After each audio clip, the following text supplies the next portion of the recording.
ಸ್ನೇಹಿತರೆ, ಈ ಸಂಜೆ ನ್ಯೂಸ್ಗೆ ಸ್ವಾಗತ. ಕಲಿಗಾಲ ಎಂತೆಂತಹ ಕ್ರೂರಿಗಳೆಲ್ಲ ಇದ್ದಾರೆ ನೋಡ್ರಿ.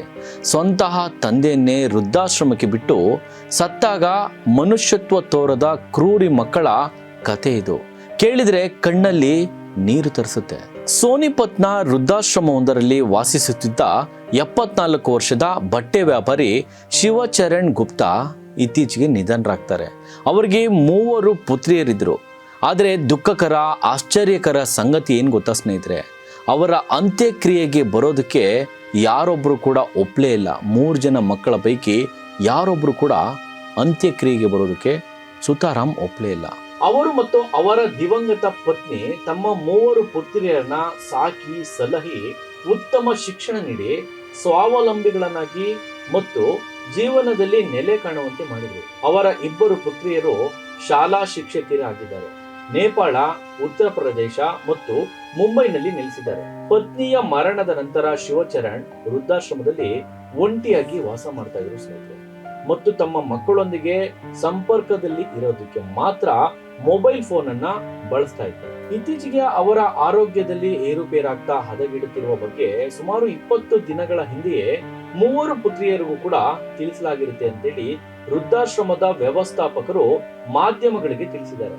ಆದರೂ ಕೂಡ ನಿಮಗೆ ಆಶ್ಚರ್ಯ ಆಗುತ್ತೆ, ಆದರೂ ಕೂಡ ತಿಳಿಸಿದ್ರು ಕೂಡ ತಂದೆಗೆ ಆರೋಗ್ಯ ಸರಿಯಿಲ್ಲ ಅಂತ ಹೇಳಿ ಯಾರೊಬ್ರು ಕೂಡ ಅವರನ್ನ ಭೇಟಿ ಮಾಡೋದಕ್ಕೆ ಬರೋದೇ ಇಲ್ಲ. ಅನಾರೋಗ್ಯ ಉಲ್ಬಣಗೊಂಡಂತೆ ಪುತ್ರಿಯರು ಅವರ ಕರೆಗಳನ್ನ ಸ್ವೀಕರಿಸೋದನ್ನ ಕಂಪ್ಲೀಟ್ಲಿ ಸ್ಟಾಪ್ ಮಾಡಿರ್ತಾರೆ. ಅಂತಿಮವಾಗಿ ಶಿವಚರಣ್ ನಿಧನರಾಗ್ತಾರೆ. ಆಡಳಿತ ಮಂಡಳಿಯು ಮತ್ತೆ ಅವರನ್ನ ಸಂಪರ್ಕಿಸ್ತಾರೆ.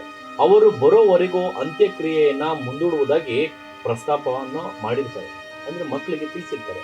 ಆದ್ರೆ ಆ ಸಹೋದರಿಯರಲ್ಲಿ ಯಾರೊಬ್ಬರು ಪ್ರಯಾಣಿಸೋದು, ಅಂದ್ರೆ ಯಾರೊಬ್ಬರು ಕೂಡ ಅಷ್ಟು ದೂರದಿಂದ ಬರೋದಕ್ಕೆ ಸುತಾರಾಮ್ ಒಪ್ಪಲೇ ಇಲ್ಲ.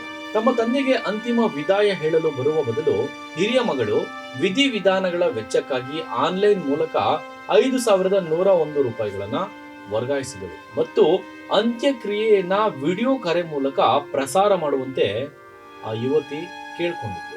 ಆರಂಭದಲ್ಲಿ ಆಶ್ರಮದ ಸಿಬ್ಬಂದಿಯೊಂದಿಗೆ ಅಸ್ಥಿಯನ್ನ ರಕ್ಷಿಸಿಡುವಂತೆ ಕೇಳಿಕೊಂಡಿದ್ರು. ನಂತರ ತಮ್ಮ ನಿರ್ಧಾರವನ್ನ ಆಕೆ ಬದಲಿಸಿದ್ರು. ಅಸ್ಥಿಯನ್ನ ತೆಗೆದುಕೊಂಡು ಹೋಗಲು ನಮಗೆ ಸಮಯವಿಲ್ಲ ಅಂತ ಹೇಳಿ ಆಕೆ ಹೇಳ್ತಾಳೆ. ಗಂಗಾ ನದಿಯಲ್ಲಿ ವಿಸರ್ಜಿಸುವಂತಹ ಕೆಲಸವನ್ನು ಕೂಡ ವೃದ್ಧಾಶ್ರಮವೇ ನಿರ್ವಹಿಸುವಂತೆ ಆಕೆ ಕೇಳ್ಕೊಂಡಿರ್ತಾಳೆ. ಎಂತ ವಿಪರ್ಯಾಸ! ಇಂಥ ಮಕ್ಕಳು ಕೂಡ ಭೂಮಿ ನೋಡಿದ್ದಾರೆ. ಸ್ನೇಹಿತರೆ, ಇದು ಅತ್ಯಂತ ದುಃಖಕರವಾದಂತ ಸಂಗತಿ. ಮಕ್ಕಳನ್ನ ಬೆಳೆಸೋದಕ್ಕಾಗಿಯೇ, ಓದಿಸೋದಕ್ಕಾಗಿಯೇ, ಅವರಿಗೆ ಉದ್ಯೋಗ ಕೊಡಿಸುವುದಕ್ಕಾಗಿಯೇ ಇಡೀ ತಮ್ಮ ಜೀವನವನ್ನೇ ಸಂಪೂರ್ಣವಾಗಿ ಒತ್ತೆ ಇಟ್ಟಂತ ಆ ಒಬ್ಬ ಹಿರಿಯ ಜೀವ ಕಡೆಗಾಲದಲ್ಲಿ ಒಂಟಿತನದಲ್ಲಿ ಕೊನೆಗೊಂಡಿರುವಂಥದ್ದು ನಿಜಕ್ಕೂ ವಿಪರ್ಯಾಸ ಅಂತ ಹೇಳ್ಬೋದು. ನಿಜಕ್ಕೂ ಅವರ ಇಡೀ ಆ ಸುದೀರ್ಘ ಪಯಣ ಯಾವುದಕ್ಕಾಗಿತ್ತು, ಯಾವುದಕ್ಕೋಸ್ಕರ ಮುಡಿಪಾಗಿಟ್ಟಿದ್ರು? ಮಕ್ಕಳು, ಹೆಂಡತಿ, ಮಕ್ಕಳು ತನಗೋಸ್ಕರ ತಾನು ಏನೂ ಮಾಡ್ಕೊಳ್ಳಿಲ್ಲ. ಕಡೆಗಾಲದಲ್ಲಿ ವೃದ್ಧಾಶ್ರಮ ಸೇರಿರ್ತಾರೆ. ಅಂತಹ ಒಬ್ಬ ನಿಸ್ವಾರ್ಥ ತಂದೆಗೆ ಮಕ್ಕಳು ಎಂತಹ ಪ್ರೀತಿ ತೋರಿಸಿದ್ರಲ್ಲಿ. ಇದು ಕಲಿಗಾಲ. ಭಗವಂತ ಎಲ್ಲವನ್ನು ನೋಡ್ತಾ ಇರ್ತಾನೆ. ಇಲ್ಲೇ ಡ್ರಾ, ಇಲ್ಲೇ ಬಹುಮಾನ, ಕರ್ಮ ರಿಟರ್ನ್. ಮಕ್ಕಳ ವಿಚಾರವಾಗಿ ನಿಮ್ಮ ಅನಿಸಿಕೆ ಕಾಮೆಂಟ್ ಮಾಡಿ. ನೋಡ್ತಾ ಇರಿ ಈ ನ್ಯೂಸ್. ಇದು ಸಮಸ್ತ ಕನ್ನಡಿಗರ ಧ್ವನಿ.